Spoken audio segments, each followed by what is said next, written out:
We are recording. Erev Tov, good evening.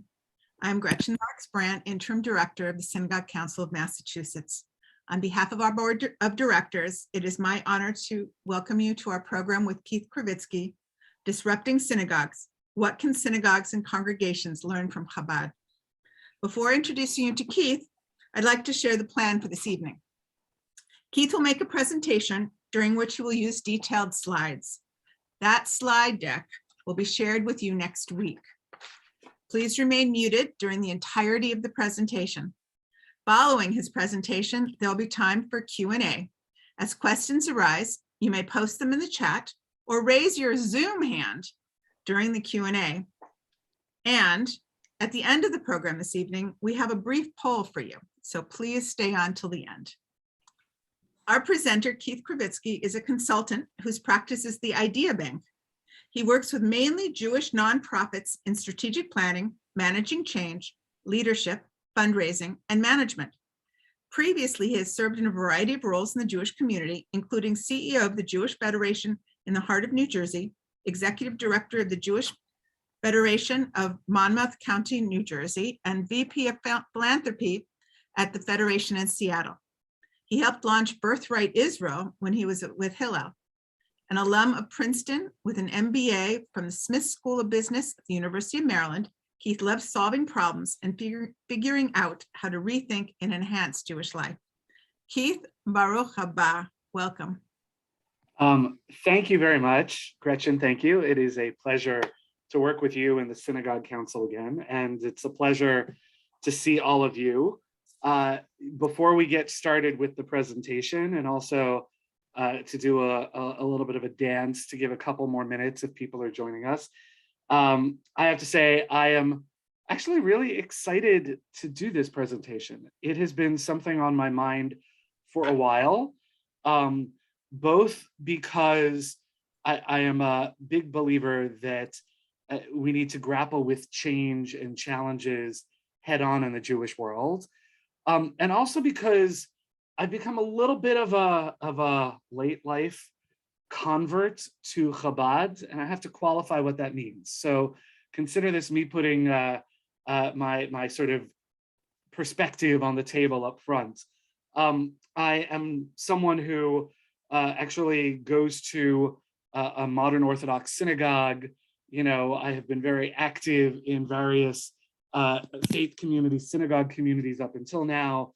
I always thought Chabad was cute, but not quite for me. On a personal level, it turns out I live right across the road, or I lived since I moved, or before I moved, right across the road from a Chabad. And some of my friends were going there, and they had this amazing kiddush, this amazing meal after services on Shabbat morning. So I was someone who would go to my synagogue for services, and I used to walk over to Chabad. I was friendly with the rabbi, he invited me, and I considered myself like the original JFK, the original just for Kiddush person. Meanwhile, since I've moved, it happened to become the closer synagogue to where I live, and I've spent more time there and really come to appreciate a lot more of how Chabad operates and the people who go there. That's not the real reason why I think I may be qualified to do a program like this.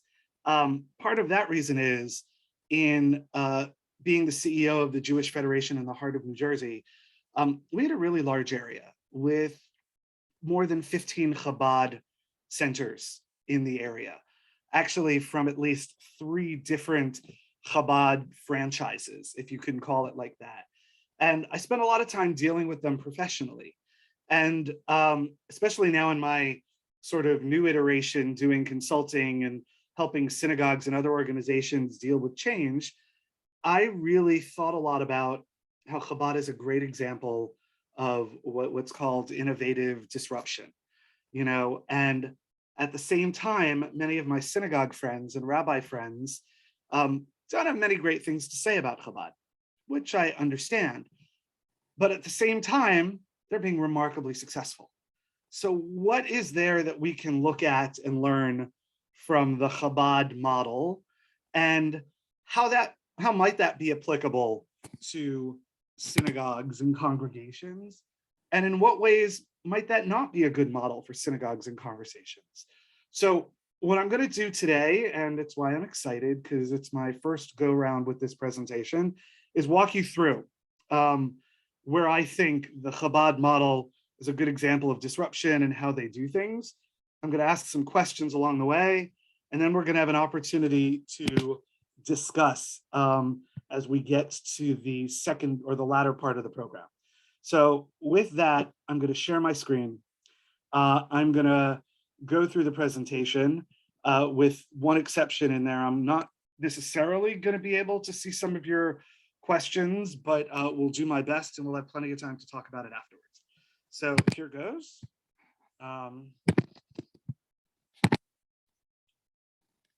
First question, just as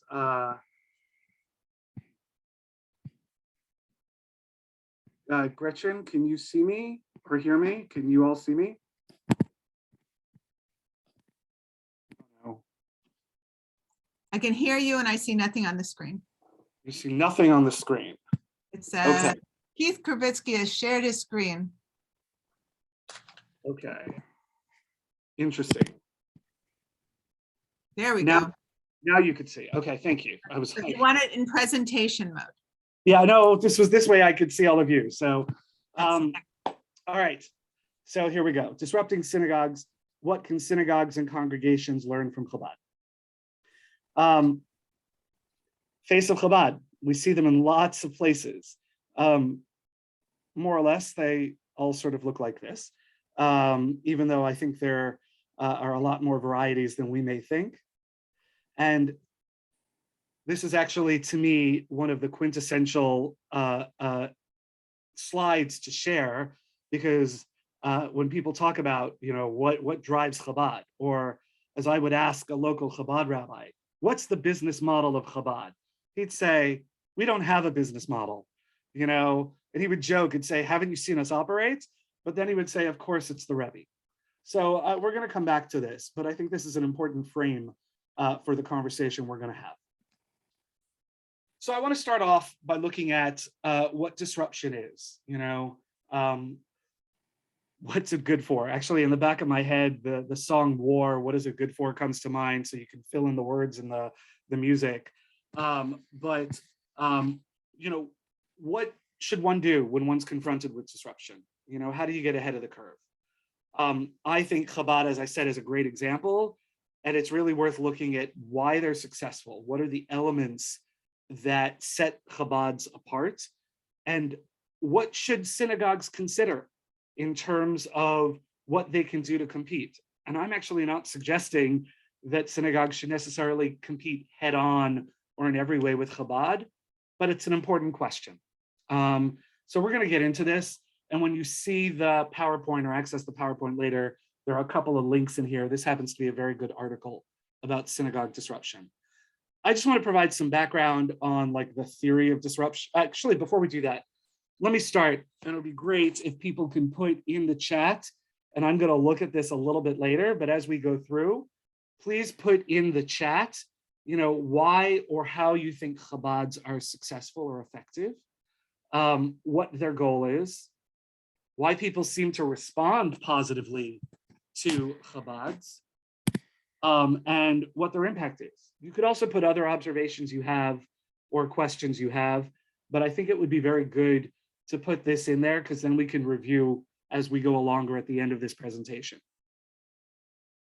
So I want to look at disruption. Basic definition of disruption, I actually took out of the Merriam-Webster dictionary: the process of disrupting something, a break in the normal course of continuation of some activity. And so what often gets disrupted? One of the lines that I put there, this is my comment, is inertia. Many organizations, Jewish organizations, synagogues, are continuing along the same path that they've been continuing for a while. And when that happens actually in the marketplace, the business marketplace, bam, someone else can come in and capture market share. And this is the whole theory of disruptive innovation, comes from Hayden Christensen at Harvard Business School. And it's basically talks about this: when a new entrant comes in the market and tries to capture, new market share, and the existing, providers in the market don't necessarily respond. And there's a whole theory that goes with this, but I think when we look at Chabad, we see that this is what has taken place. A couple of things to keep in mind: not all disruption is innovation. Someone comes up with an amazing new program, that's cool. That might get a lot of eyeballs or participants, but that doesn't really count as a more substantive, disruptive approach. Disruption can happen at the low end of the market, or it could be reaching new markets, people who aren't touched. As I say, it's a process more than a product or service. And this next line is really key. This is actually a quote from the article, 4 Keys to Understanding the Theory of Disruptive Innovation. But this whole idea of choosing your battles wisely. Just because there's competition, or just because Chabads are successful, doesn't necessarily mean that you need to upend, or synagogues need to upend everything they're doing to compete head on, or to try and compete with them in every way. We're going to get to that, but I think it's really important to keep that in mind.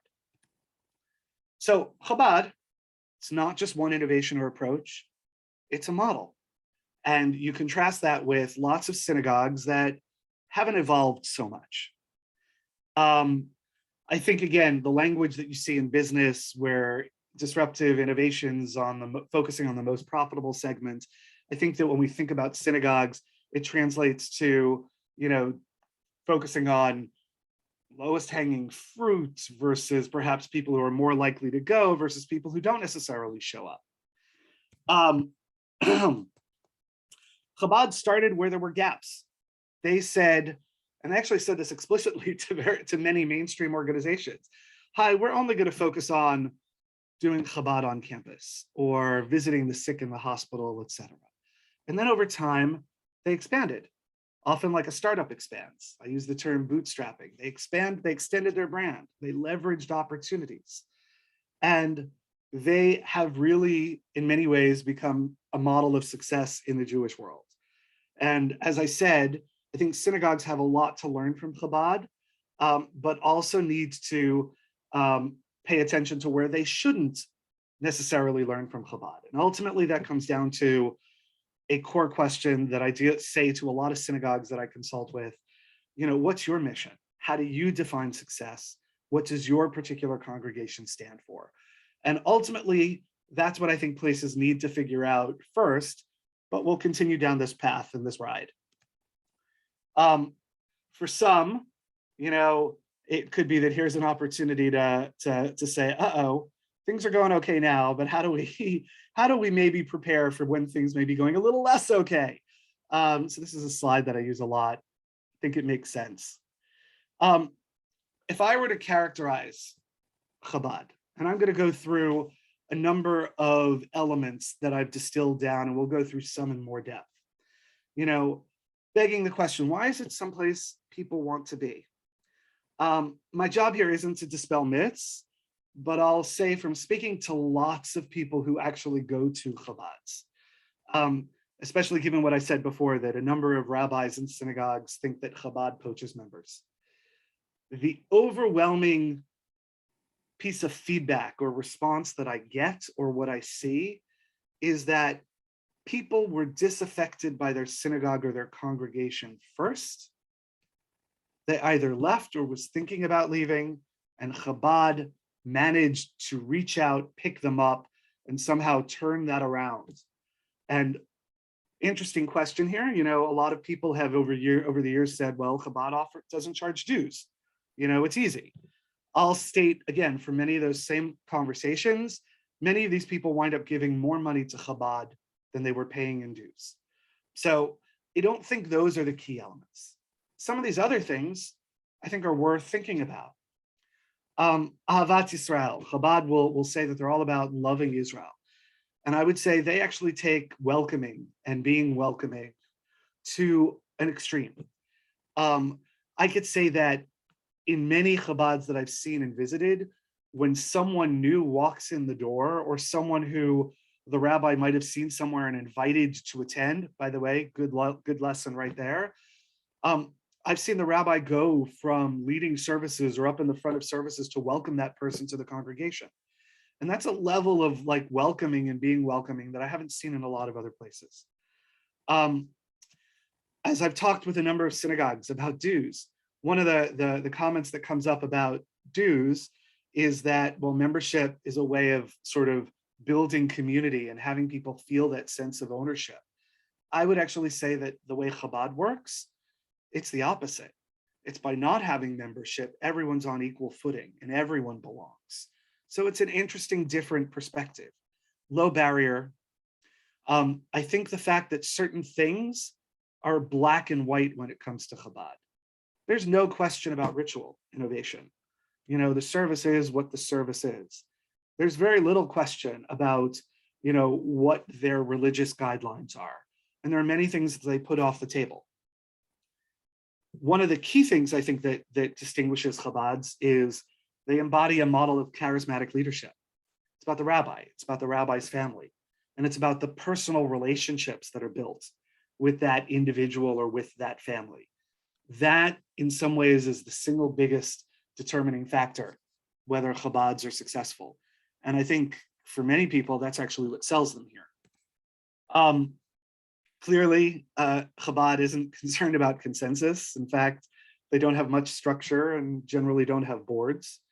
Some may say, and I certainly was in M1, you know, Chabad's a bit of a spectator sport in terms of people attending services and their participation.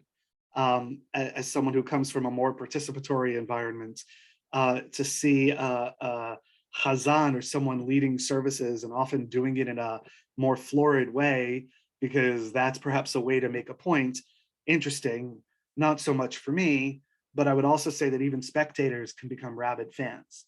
And I think that's what you see a lot. I think Chabad really has a single-minded focus. It's about spiritual growth for individuals, and they do it in a very particular way. One of those ways is encouraging people to do just one mitzvah, to put on tefillin, to light Shabbos candles, to whatever else. Leaving aside the question of whether or not those particular choices make sense, what I think is an incredibly important lesson or takeaway here is that the things they ask most people to do don't have any material gain for the Chabad rabbi or the Chabad. In fact, they're positioned in a way as being all about the spiritual well-being, even if they don't make sense, of whomever is being asked. And that kind of message, I actually think has a much broader resonance. They're continually pushing the envelope in terms of agenda and what they do. For better or worse, Chabad has positioned themselves as traditionalists. You know, I don't think that they wear their attire to make a point per se in that way, but for a lot of people, they're viewed as authentic. And that actually has some resonance today when things are a lot more gray. They're about public Judaism and pride. The franchise model we'll get to, I think, makes a real difference. And they continuously adapt and innovate in terms of their approach. Okay, that's a lot right there. But we're going to delve in a little bit more because I think these go together in some interesting ways and actually can provide some good lessons. Being much more specific and delving into things. They have a game plan. Chabad emissaries, shluchim or shlichim, basically it means emissary or representative, you know, see themselves as the Rebbe's army. The Rebbe, even though he's dead, left a legacy, and there is a series of lessons that they all refer back to and provides a game plan for what they do. And regardless of whether you think some Chabads are more messianic than others, they pretty much all follow the same game plan. Somewhere in there is the ultimate goal of bringing redemption. And I think that's actually kind of interesting because it leads to an eternal optimism, i.e., no matter what happens, is the will of Hashem, the will of God, and it will be what it'll be. And also provides a little bit of fatalism too. Okay, we've done it, let's move on to the next thing. And there's always more to do. I think Chabad is remarkably consistent as a brand. Everything relates back to their core message and focus, very much like a Starbucks or McDonald's, or I think Amway, which is one of these pyramid marketing schemes, because I think that's a good way to describe a lot of Chabad franchises. Something else that I think is relevant, I often, as a Federation executive, would talk to Chabads about denominations, and they're like, well, we don't believe in denominations. And I was like, you're pulling my leg, you're playing a game. The reality is, I think the way they see things, they're following the true path of Judaism. So all these denominations or whatever, it doesn't matter. It's all about being an authentic Jew, and that's following the approach that the Rebbe laid out. In many ways, this is the identity and what I think drives Chabads. And I would say it's pretty consistent no matter where you go. Again, one of my typical slides, one of the things I think is important here is they don't try to be all things to all people. They say, this is who we are, this is what we stand for. We're going to make sure everything we do relates into this. And in a way, we'll touch on this later, that contrasts with a lot of other organizations that, I would say try and chase consensus or chase where people's mindsets or interests are. So it's an interesting distinction here. Key to Chabad, outreach. And it's not just, for a lot of places I would use in like my Hillel universe, we used to use the term engagement. I'm a little wary about using the term outreach. For Chabad, it really is outreach. They literally go out and find people, okay? Whether it's people they've met delivering challah or matzahs before Passover to, I have seen literally Chabad rabbis drive around neighborhoods and see where there are mezuzahs on doors and knock on those doors, again, with the challah, with whatever else. I say this elsewhere, they're incredibly persistent. If people say no, they may come back again a while later, and eventually they wear a lot of people down.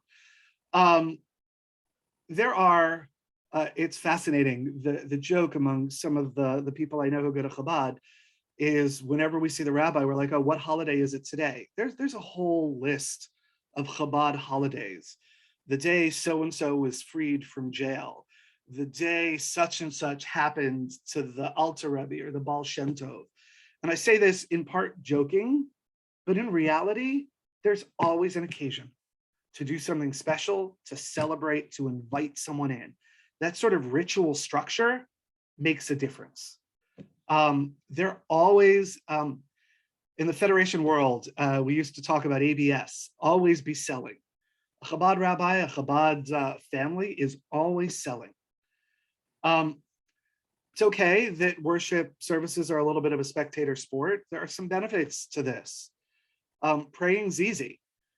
I have to say the line that a Chabad rabbi I know uses when he introduces a particular part of the prayer, he says, turn to page X, it's okay, read in the Hebrew, read in the English, God understands all language. So right there and then, he's setting everyone at ease. Everybody is on an equal playing field. I actually think that's important. No strings attached. People don't feel dumb or out of place.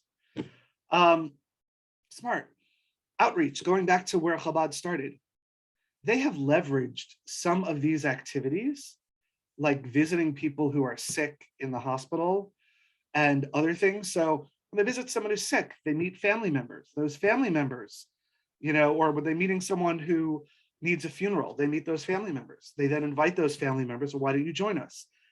Come for this holiday, come for that. It provides a great way to grow an audience or a prospect list. And they do it incredibly. And they do it through offering a bunch of low barrier opportunities that they then cross market over time.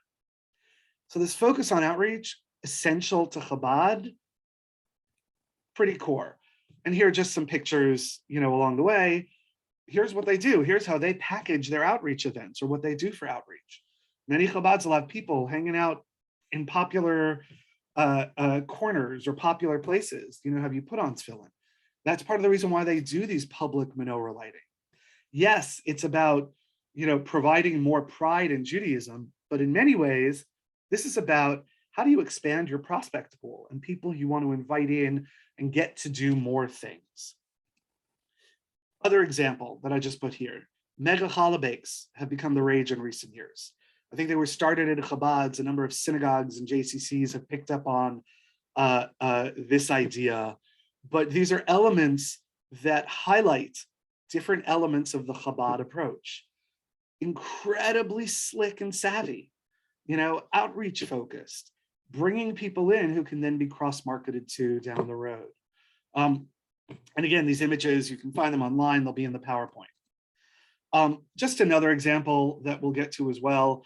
I know Hebrew school provokes a lot of sort of mixed reactions in the synagogue world when it comes to Chabad. The piece that I want to highlight here is that whole theme of warm, welcoming, low barrier, making it easy and compelling. I think they do and speak to remarkably well. And here's an example. And I would contrast that with many synagogues' approaches to something like Hebrew school, that appeals to an audience that's already a priori invested in this. Not necessarily how do you bring in new people, or how do you bring in people who are, got it a little less excited or enthusiastic. This is not a statement or judgment about the quality or the long-term impact. It's about the marketing and the outreach approach. An important point that occurred to me as I was thinking about this presentation. When I was at Hillel, this was an important thing. As I've been looking at different engagement models for young adults, one of the things you see again and again, the more touch points you have seems to be the biggest correlating factor to stronger Jewish identity, community participation. And I think whether they knew this and realized this from the get-go or just figured out it as they went along, Chabad has recognized this much more so than a lot of other organizations or places. Another core element of Chabad, everything is personal. Okay, it's through one-on-one personal outreach. You see that with this whole idea of Chabad houses. Chabad house works on many different levels. One, it's a home, family lives there. You feel like you're going into someone's home. You're feeling like you're part of this personal Judaism in a way that maybe reminds people of their family, much less of a traditional synagogue where they may or may not have baggage. But it provides a great engagement opportunity there. Really important. It also ties into everyone in the family is a Chabad emissary. They actually see themselves in that way. And then also there are other elements here that I touch on a little bit later on. If you're in a house, it's a much lower infrastructure cost. And there are other benefits that you get in terms of tax deduction, things like that. It's a very interesting way to do a startup. It's like people doing startups in the garage of their home, and only later when they get a certain critical mass or scale, do they then build up. In a way, that's the dynamic that's starting here. And each Chabad location is essentially a startup. They're generally not, didn't always used to be the case, they're generally not given a lot of startup funds, or if they are given startup funds, it's like seed funding of a certain amount for a year. Otherwise, they need to make it on their own, sink or swim. Just an example, I found this online. I could show you examples of Hanukkah cards, high holiday cards that I've gotten from Chabad rabbis where you have the family front and center. Look what they're selling. It's gorgeous. This is how they're selling Judaism. Interesting perspective. Some business model components that I touched on. They happen to have this scalable model. It can work with 20 participants, or they can grow to 800 participants. The only limiting factor here, well, there are a few limiting factors, but the real limiting factor is the number of relationships that can be managed by one couple or family. Okay, if they're able to manage lots of relationships and also bring in money, you hire another Chabad representative, and so you can grow that way. If you're really successful and there's a lot of potential audience in a town, you could start a franchise that's 5 miles away or something like that. That's the pyramid model that exists here. And as long as there's an audience out there and money, it's sustainable. Chabad rabbis focus on their strength. They focus on this relationship building. They have this whole network that we'll talk about in a second, where they've got programs that have already been tried and packaged elsewhere that they could copy and emulate. They don't need to recreate the wheel. They don't need to spin wheels to do things, which is where the whole idea of layers comes into play. And it's a question we'll talk about in a second. But they're also able to then be a little more flexible with how they raise money for some of these other program areas and even do budgeting. I'm gonna give an example in a second. Actually, I'll show some examples in a second, but I'll give an example right here. You know, one of the Chabads that I dealt with has a program called Hand in Hand. It's essentially the same thing as Friendship Circle, which we'll look at in a second, serving special needs kids. It's an incredibly sexy program. It's a win-win-win. You get teen volunteers to help kids with special needs. You give a break to the parents of the kids with special needs. You give volunteer hours to the kids who are volunteering, who are often from families who felt that their kid is doing something tied to the Jewish community. The fundraising event for this program must have raised $300,000. It was amazing. And when I'm talking to the rabbi afterwards, because I know the program is primarily run by volunteers, I was like, huh, there is a lot of money there. I wonder where that's going to. And he said jokingly, but not quite jokingly, we charge ourselves a lot of rent. So I say that because I actually have no question and no doubt that the money is going for good things. But in terms of how you structure a business and different ways of generating revenue for an organization, it's a fascinating model. And there are implications for synagogues that are worth thinking about. Here's an example of the exact same screen that I've seen on multiple Chabad websites of what they do and what they stand for. So they don't have to recreate the wheel. They've got this. And actually a lot of this is on a Chabad web template that many of them share and use. So it's easy to replicate this. Here's another example. Same essential thing concept that's customized a little more. And you could see how they package those different entry points that they do. I'll show some different examples of some of these as we go. Jewish Women's Circle. Tons of Chabads have them. They all do the same sort of thing. Once it works one place, it's copied someplace else, it's copied someplace else. There are speakers who are on a circuit that do this kind of program. It works pretty well. Chabad on campus, a lot of places point to and say, we've got our local Chabad on campus. It's an integral part of our Chabad house. You know, it's also a great pitch for support. Another example of what a number of Chabads do, Jewish Business Network. All sorts of ways they can create an entry point that meets a need where it's not directly about being Jewish or hitting people over the head with Jewish, but where Judaism and their role is woven in as a theme. Camp, Gan Israel. Happens in a lot of different communities. This is, again, something that people copy. You don't have to recreate the wheel. I have to say one other thing, and you'll see this in the next couple of slides too. These pictures are gorgeous. Talk about slick marketing. You know, how many of us, our organizations, have similar slick marketing and packaging? So as you think about model and approach, makes a difference. Friendship Circle, gorgeous, key things, right to the point.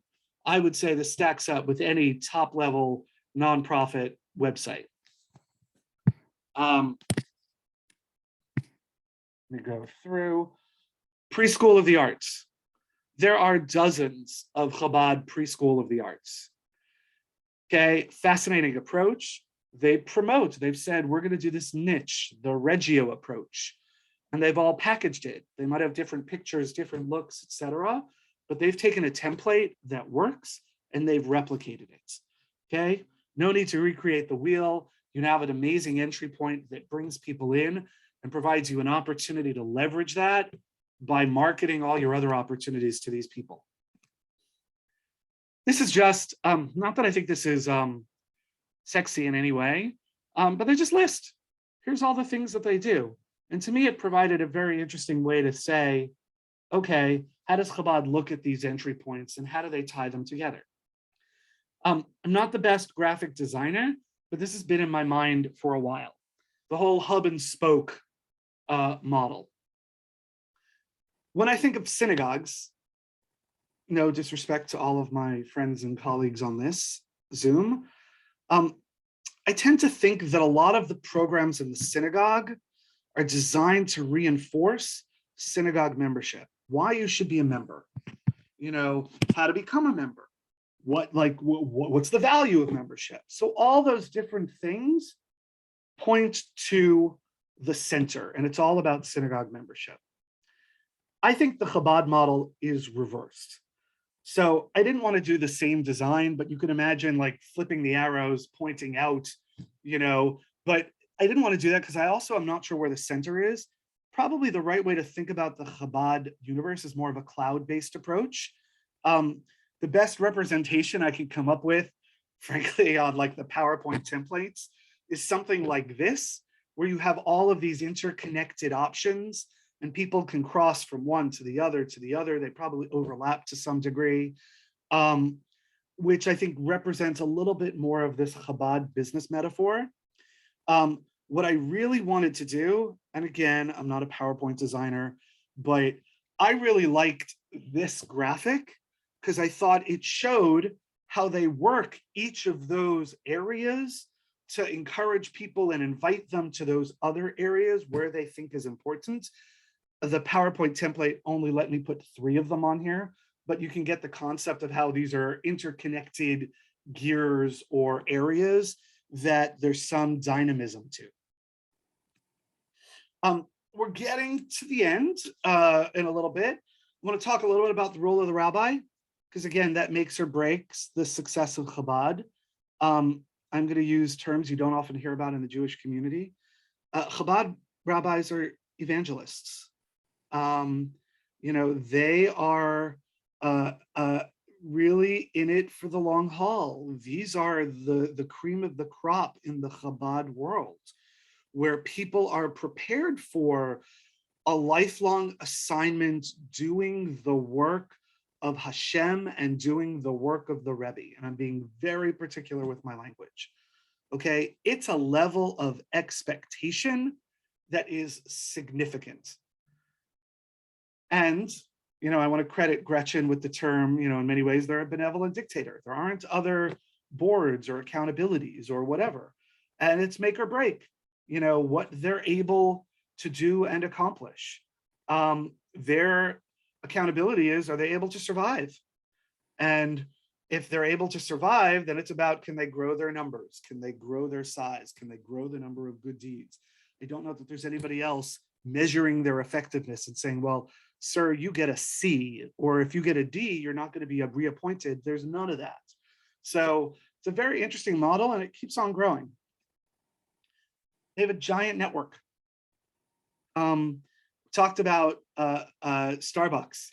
I mean, there's something to be said for there's a Chabad in every town, or if you travel overseas, especially, there's a Chabad there. That has opened the hearts of more people that I know, that when they want to find something Jewish as they're traveling in Europe or South America or India, Chabad's there, and that really creates this affinity. The fact that they have large families and they're tied to a whole group of people, it's a giant community of practice. One of the things that developed from that, as I mentioned, is a little bit of this entrepreneurial marketplace. When an idea is good, it gets shared and it gets replicated rapidly. I don't know if you've seen or if you get in your particular areas, but there are often these magazines produced by Chabads 4 times a year, really slick, some customization with some really good national content. There are probably 3 or 4 versions of that different Chabads literally outsource to and sign on to. It's an example of how these things can work. It's how a franchise works well. And Chabad.org provides the resources for other Chabads to copy and use. It's a platform or direct to consumer. And they have many of these, when they have one of these gatherings of rabbis at 770 in Brooklyn. I guess they have to do one of these weird lenses to get them all in the picture. Chabad.org, example of these incredible resources that are out there. All on message, all with a brand. And it comes down to Chabad keeping their eyes on the prize. Shlichim, their representatives, Chabad rabbis, they're always on. It occurred to me, not that I have ever worked at Disney, but I heard on Disney, there's on stage and there's backstage. On stage, whenever anyone is outside, they have to be in character, they're always on, they're always smiling, etc. It's very seldom, and you're not going to see them usually when they're off. Same with Chabad. A couple of things here that I just want to delve into a little bit more before we tie this together. Chabad is remarkably successful at being narrow focused. That has gotten them some flack in other ways, but people will sometimes say they're not supportive of Israel or things like that. They actually are. It's just not necessarily a major issue. They care about other Jews in Israel. They're not going to change their liturgy. So they've managed to say, we've got to stay very focused here. Interdenominational issues. I mentioned before how Chabad sometimes work with other denominations. The truth is, they won't be in anything that is, let's call it ecumenical. I don't know if ecumenical is the right word, but that, let's say, interreligious, intergroup kind of body. So if there's a rabbinic council where rabbis of everyone are on the same footing, they just won't be a part of it because they don't recognize that form of differentiation. In contrast, by the way, if a Jewish federation, which is not a religious body, it's a community body, convenes all the rabbis in a community, they're happy to go to that because it's not primarily religious based and reinforcing denominational lines. I'll say another issue in terms of there being black and white has to do with interfaith families. They're very clear about who is considered Jewish and who is not. And they very, very seldom stray from that. So if a dad who's married, who was born Jewish, who married a mom who wasn't born Jewish and didn't convert in an Orthodox fashion, comes and says, I want my kid in a Chabad Hebrew school, the answer generally is going to be no. And again, black and white issue there for them. And I say this, one can quibble about their policy. They don't get distracted by any of these other things that happen to absorb a lot of other community institutions and leadership's, attention. And there's something a little liberating about that. And certainly from a practical, like how do you get the job done perspective, it does provide a clear roadmap. Also fundraising. Everybody's equal, but they're pretty savvy. Some people are a little more equal than others. It's working. There was an article about $100 million in capital campaigns that Chabads are running. When you contrast that and see, and I know this from my other work with synagogues, lots of synagogues have empty infrastructure, challenges making budget, etc. It's a very interesting dichotomy. Again, the personal focus, worship is incidental to some of the relationships and community. Other takeaways, retro is in. I think we're up to the 90s now, or the hot thing, like something that's a little bit more traditional actually has some resonance. The idea of multiple entry points and having the focus be about the other, the person you're engaging with. So what are the contrasts with synagogues that are worth keeping in mind and worth specifically focusing on and maybe focusing our conversation on? Again, growth, the difference in the role of the rabbi and the role of boards and leadership. I'm going to say something, and I might have said this in our conversation earlier, Gretchen. I'm not sure, even though I appreciate this benevolent dictatorship model, synagogues in many cases seem to be on the other end of the spectrum. There's got to be something in the middle. Chabad's having that kind of model are able to innovate and adapt really, really fast. Some synagogues have a hard time adapting at all. So where's the balance and how to get there? I think clarity of mission, critical. What do you stand for? Other things that are worth looking at and contrasting, this focus on relationships.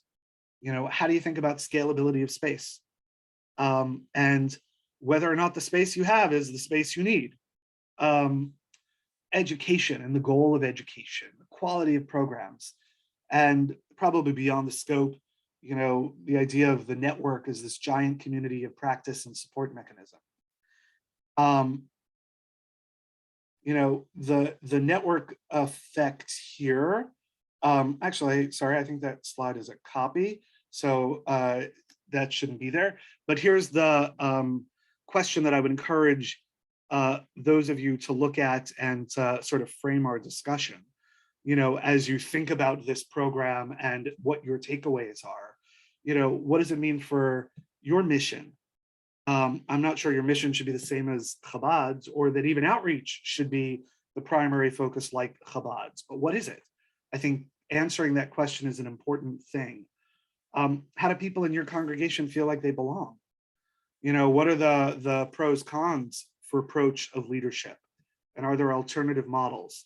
We talked about relationship. How could these be built in your congregation? What does this mean for dues or fundraising? And how do you package your programs? So this is where we're going to end up at the end of the PowerPoint. I would love to hear your thoughts, reactions, and I want to look at the questions to make sure we answered everything. I want to close with two things. One, I often like looking at Maslow's hierarchy of needs, because I think that people's behavior is really driven in many ways by where they are on this pyramid and what organizations or how organizations meet people's needs here. And so I would say it fits to Chabad. It's worth looking and trying to fit Chabad into this framework, but even more importantly, how does your congregation fit into this framework? And I am happy after this to be of whatever help I can to answer questions. You should feel free to email me. I am gonna stop the share there. I am going to look at some of the questions in the chat room so that I can make sure to address all of them. And I'm going to say what I think makes sense, although I'm going to let Gretchen maybe have the first comment or question or reaction here. But I think we should open this up to questions and comments, and let's delve into a discussion. What I would say is there are a lot of people here. So if you're not asking your question or in the discussion, please leave yourself on mute or put yourself back on mute. And if you want to ask a question, raise your hand either virtually or actually physically in the screen, and I'll call on you and we'll go from there. So let me just take one drink. Gretchen, do you want to sort of take first crack, or I'm happy to go? Talia has her hand up. How would do you want? But your call. I invite Talia to ask her question. That'd be great. Okay. Hi, Talia. Hello. Thank you so much for this presentation. That was very interesting and brought up a lot of points that I didn't think about. Something that I mentioned very early on in the chat was that you didn't really acknowledge the role of the Chabad Rebbitzin, and it never really came up in your presentation. I guess I would perhaps encourage you to think a little bit more about the way the Rebbitzin kind of engages with the work of the Chabad. It's not all about the rabbi. And I wonder maybe if you do have any thoughts that didn't make it into the presentation about the role of the Rebbitzin or even of older children in the Chabad. So absolutely. I'm sorry if I didn't stress that particular piece enough, but I actually, without a doubt, it's a family unit and they are all in this, they're all emissaries and in on this journey and this mission together. And in most cases, the Rebbitzin is actually a full partner with the rabbi, although often in different spheres. So I'll speak actually about Chabad that I know most closely here. It happens to be Chabad of the Shore, for instance.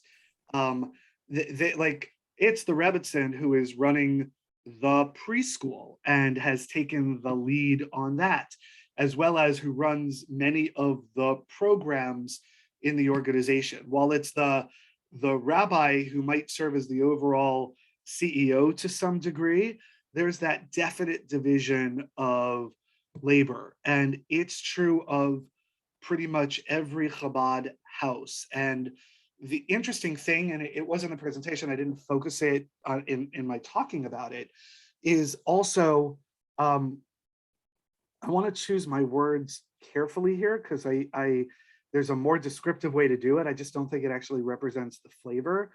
But everyone in the family provides an opportunity to help extend Chabad's mission.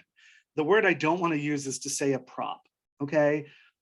Because I don't think it is actually that utilitarian. I actually think it's incredibly heartfelt. 2 weeks ago was the bar mitzvah of the son of the Chabad couple here. And it was one of the larger events that was done. And it was done for the benefit of the bar mitzvah, but also as a way to involve and engage the entire community in a positive Jewish family life cycle experience. And that was just as much an intentional role, but not in a way that lessens the value of the activity as well. So yeah, I think absolutely it's a family endeavor, and they are on this mission as a family, and they're actually chosen as a family, like as usually not already with kids, but they're chosen as a wife and a husband who can serve as this tag team Wonder Twin Wonder Powers Activate couple.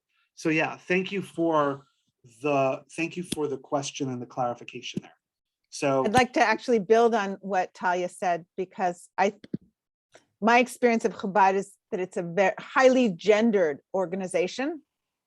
And I know that, for example, the Chabad in my town, the Rebbitzin is far more likely to reach out to me, and the rabbi is far more likely to reach out to my husband. I think that's very, very fair.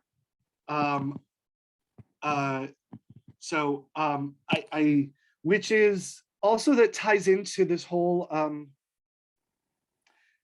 don't know that it's necessarily accurate, but this positioning of Chabad as authentic Judaism, and again, I'm not making a judgment there or saying they're right or not, but I think that has played a role in their positioning and marketing in a way that has worked for them. Unfortunately, this is where I will add a little bit of value judgment. I think it's worked for them because many people don't own their own Jewish practice and experience in quite the same way that some of us might, or that some of us might, want or like. But this is what Chabad has managed to position themselves to do. And that also relates to one of the earlier comments in the chat. I'm not sure that I would say that so I want to be careful in saying they don't expect commitment at any time. If I were talking to a funder or like using that kind of language, I would say that Chabads have a different theory of change than many synagogues have. So many synagogues might approach and say someone becoming a member of a synagogue shows their commitment to Jewish life and Jewish community and the values that the synagogue represents. And so therefore, the idea of someone paying dues makes sense, and it's actually a manifestation of that commitment. I think what Chabad is looking at in terms of a theory of change, and this is actually very helpful to sort of make this explicit, is something very different. They're looking and saying most people's ties to their Jewish identity and to Jewish community have gotten more tenuous. And we think the way to get to strengthen them is by encouraging people to become involved through positive experiences, and that by more of these positive experiences and touch points, through the carrot approach to some degree, that's going to be effective and draw more people in. I think in many ways, we could see that working. I don't know that it works across the board. I think there are other interesting questions that in a different conversation are worth getting into, such as, is it sustainable for multiple generations or through a family? But I think that's also a different way to look at how Chabad approaches things. And it really is about having a very different model and role in mind. Other comments or questions or thoughts? Because otherwise I'm going to start asking questions out there of you to respond to. Yeah, Tom, just make sure to unmute yourself. This is a great presentation. Thank you. What I was wondering if you could elaborate more on is, are they completely decentralized, each Chabad house? Because it's hard to figure that if they only get a little bit of seed money for the first year, when they go to some of these far-flung locations, how can they support themselves? Yeah. So you're asking a great question that is really, really hard to answer, because ironically, there's no black and white answer or approach, and it depends. So let me answer in a few ways. Oftentimes when Chabad goes to far-flung places, there is a universe of very significant donors who actually underwrite certain activities of Chabad's. So if there's a Chabad in India, let's say in Goa or what have you, where there are thousands of young Israelis who are wandering through, for sure, there's a pitch and a conversation with a donor who funds that particular Chabad. It's not through institutional funding, although again, the donors are very tied in and supportive of Chabad. And it's not quite black and white because there's no one crystal clear organization. There are probably several different organizational bodies in Chabad. When it comes to things in the United States or whatever, oftentimes, again, if a Chabad goes to a completely new place, like a Chabad is opening in, I don't want to get in trouble for saying the middle of nowhere anywhere, but pick a state in the middle of nowhere in a state. Is there some seed money to help them out? Probably. And then it's up to them to hustle to try and find other ways, mechanisms, to raise funds. Oftentimes what happens in a place like New Jersey or Massachusetts, you've got someone who was the original sort of franchisee in that area. And I know one of the questions was about, what do you mean by franchise? So there's someone there who built up an organization, and as the organization got bigger and they recruited more participants and supporters, there's more means there. And so they're able to then turn to their supporters and say, hey, let's seed a new location in our area.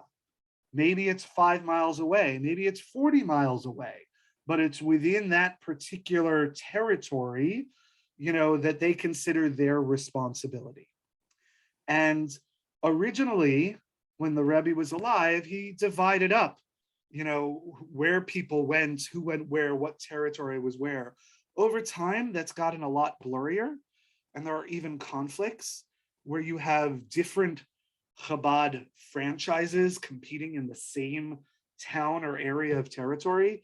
I've even seen Chabads go to Beit Din and then to court to fight some of these things out. So there is even drama in the big Chabad family. But the model here is you've got a rabbi, Rebbitzin, who are coming in and trying to build Jewish life in a particular geographic area. And that's a franchise. And the degree to which they can succeed and grow that franchise is what determines how successful they are. And growth means either they grow in scale for their Chabad, okay, and or they seed little satellite Chabads in their area. And that's what I think is the right way to look at the Chabad franchise. Andrea, your virtual hand is up. Yeah, what I wanted to say is one of the things that I like about Chabad is when you go to a temple, they talk about we're gonna we're gonna do something for the poor on Christmas. We're going to do crayons for the some program, and that's fine and that's good. We have that everywhere for my children. But what I like about Chabad is the Rebbitzin does text study. They talk about the parsha of the week. So when I haven't been in Hebrew school, maybe since I was 16, I'm in my 50s, and it's all coming to life. And if I want to help the poor and this and that, you can still do that. But it's a place where I am only talking about Jewish things and learning about, like I learned to love text study.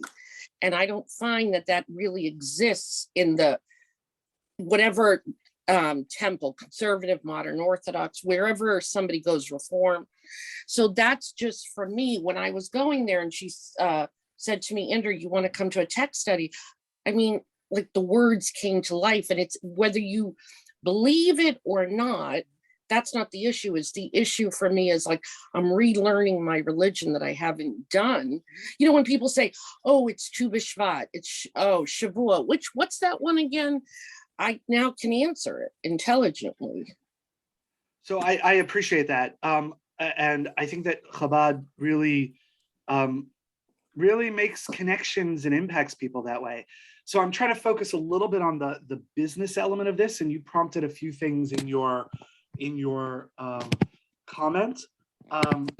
The one thing I would say is that I actually think lots of synagogues try and do that as well with text study and the question to me would be, well, why is Chabad able to be successful in many ways when synagogues and temples to some degree aren't? So again, this is where I'm speaking generally. There are exceptions to the rule. One of the things I think Chabad has managed to do in a way that frankly, synagogues and movements haven't, is that they offer templates, you know, almost template Judaism that are plug and play. Yes, they require a lot more skill and a lot more knowledge to be able to implement them. But without a doubt, meaning I know this, that many of the classes offered by Chabad are templates that come out of Brooklyn in 770, that all of the talking points are laid out and all of the lessons and particulars are laid out, and someone just needs to prepare and offer as a lesson plan. Same thing with the Divrei Torah, with the talks that are given on Shabbat. Different Chabads and leaders and teachers, Rebbitzins, rabbis may do different things, and so there's some variety there.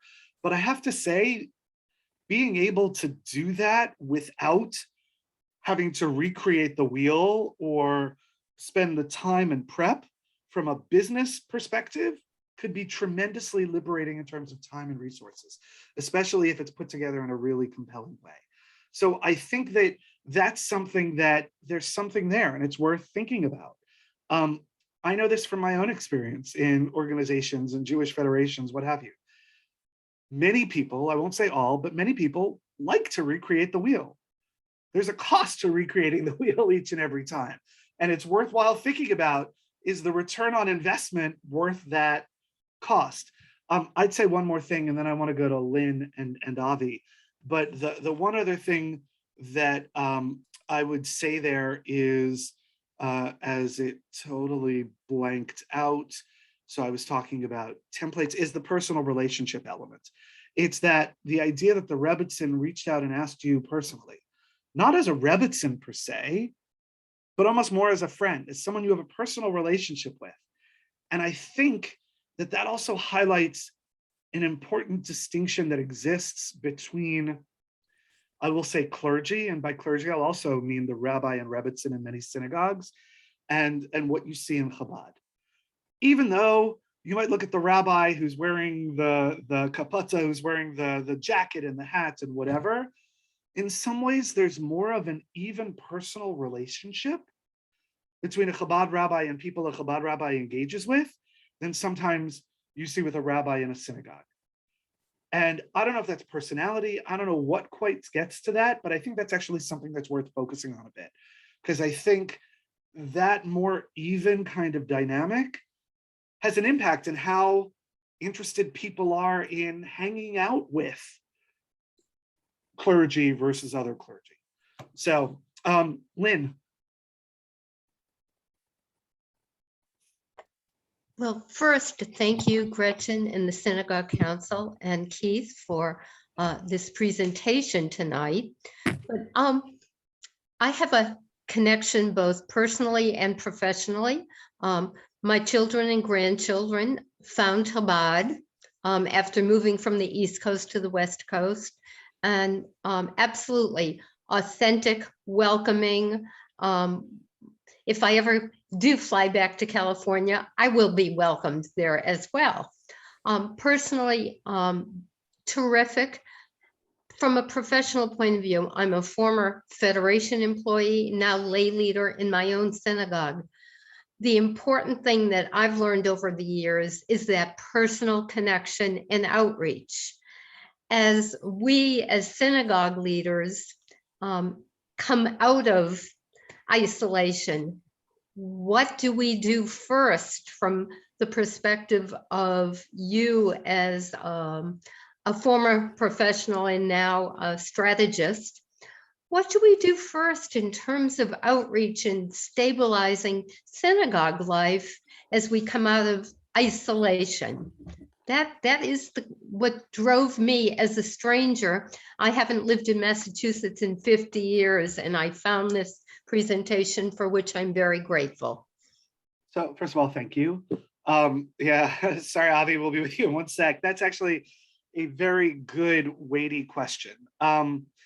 So I want to go back and just add one caveat that I've said before. Forgive me for repeating myself.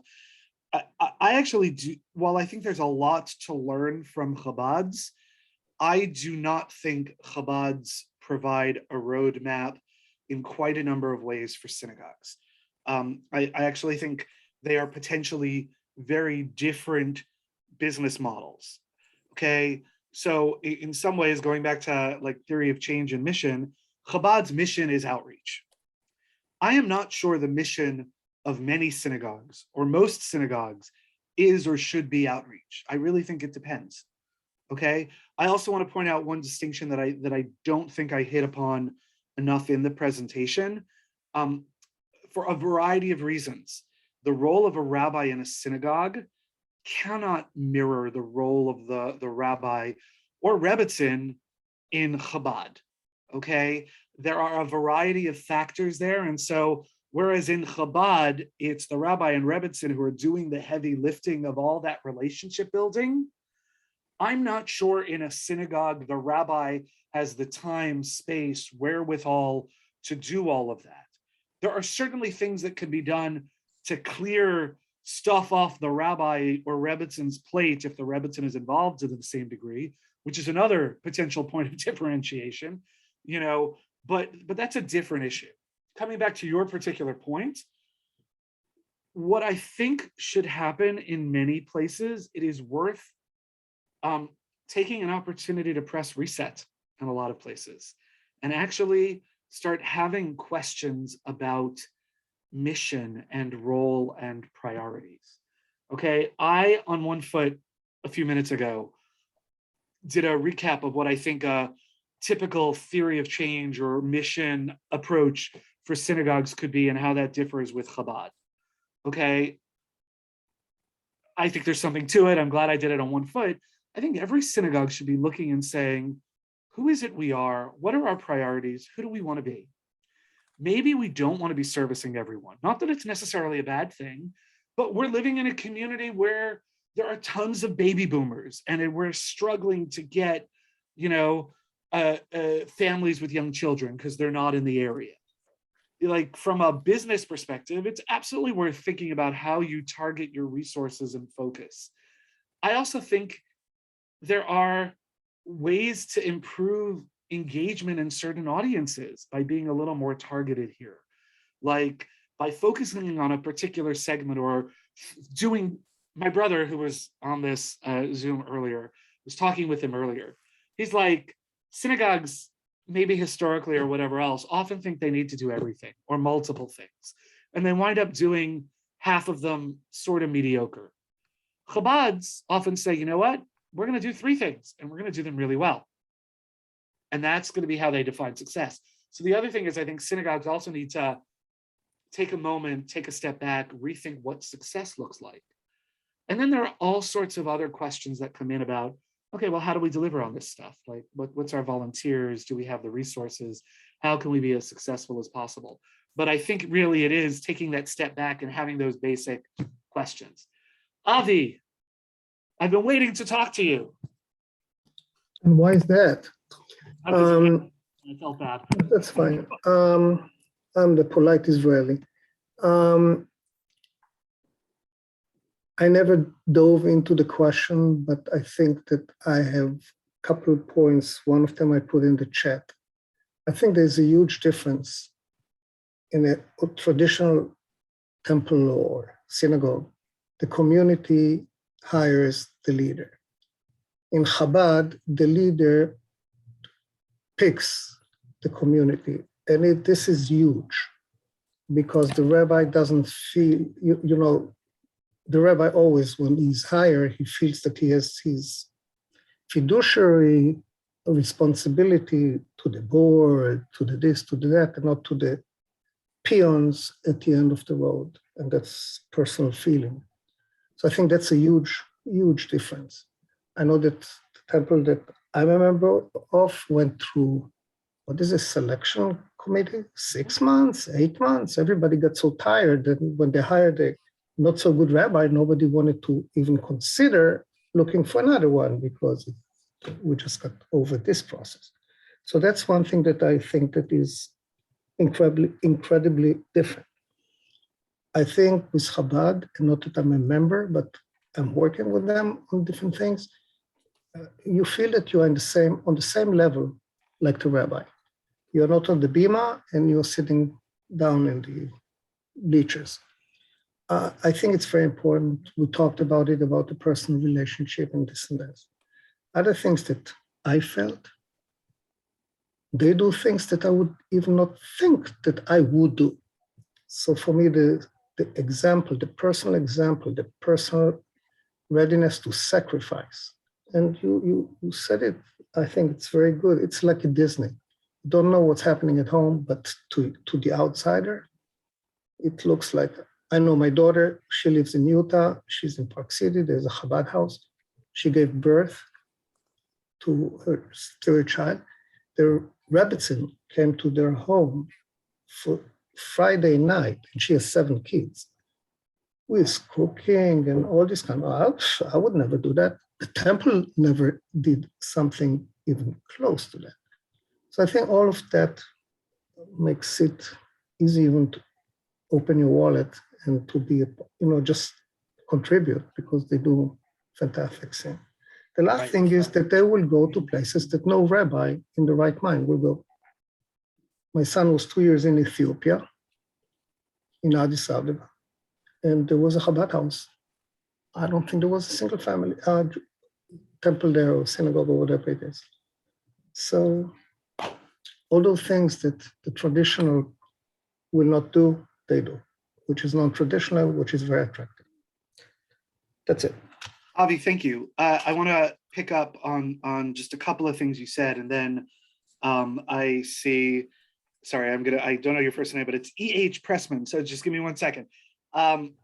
First of all, I have said this in conversations with a number of Chabad rabbis.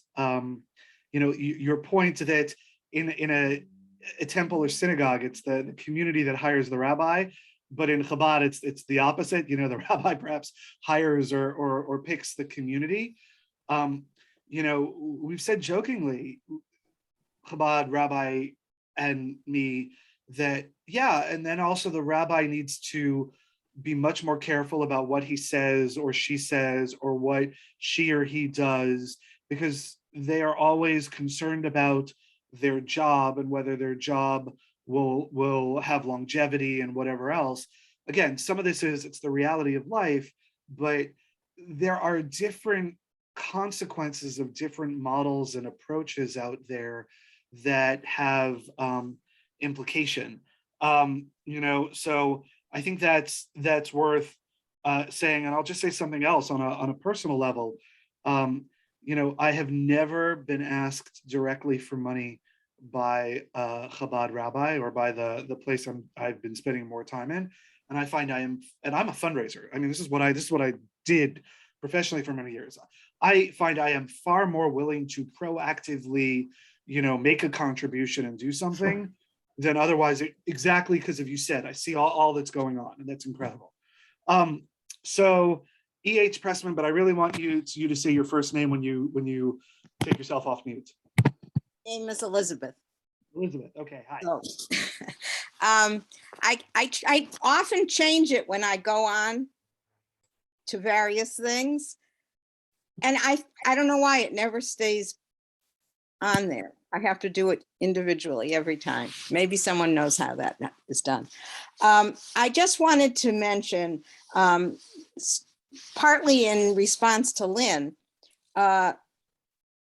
there is something that Professor Ron Wolfson, who's out in California, has specialized in, and that is creating relational Judaism within synagogues, which means you want to have a personal relationship.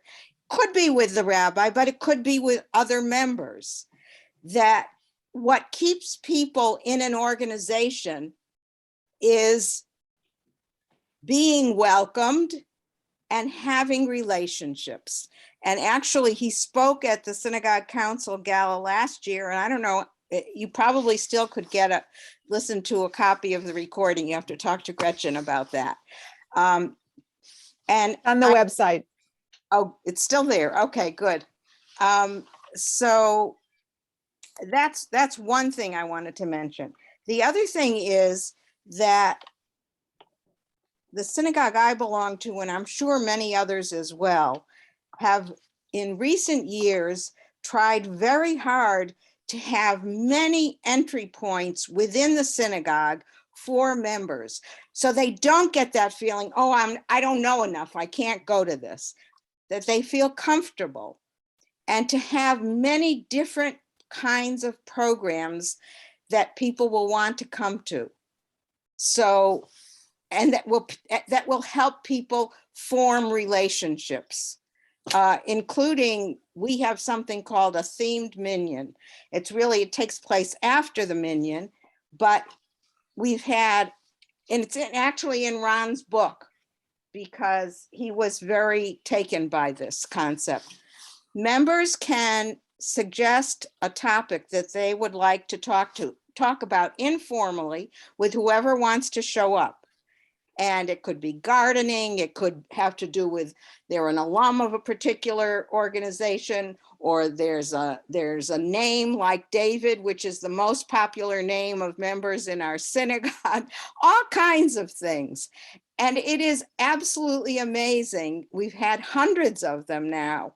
And there are just many, many, many different kinds of programs, if you think a little bit out of the box, that will appeal to members who are interested in different things, who have different levels of knowledge of Judaism or Hebrew, and you can make it happen.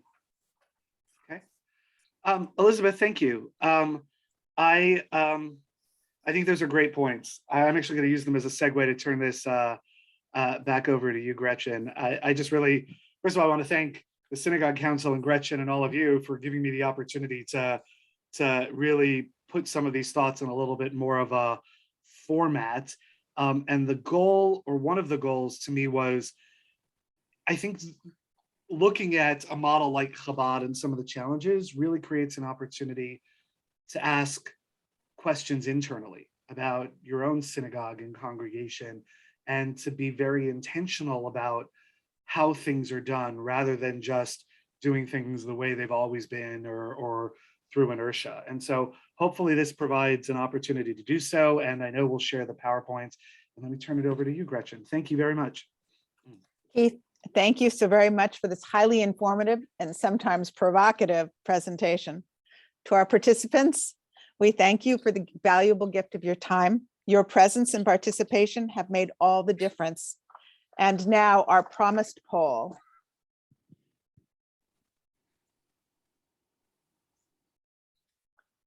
Our session today was designed to prompt thinking about alternative strategies for your congregations. We want to help you figure out what the future of your congregation will look like and where to turn to learn about relevant innovations and strategies. We're thinking about a series of programs designed to share these ideas with you. Please respond honestly to our poll.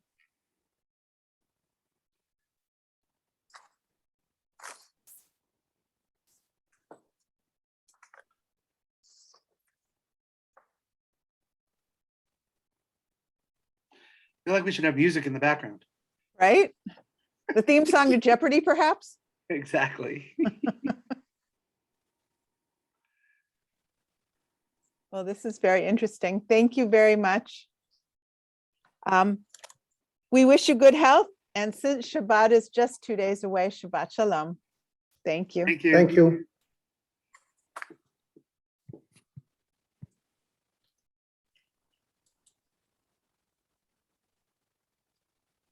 Thank you, Keith. Thank you very much. Thanks, Gretchen. Thank you, Elizabeth. Be well. You too. We're all set with that meal. Oh, good. Okay. Thank you.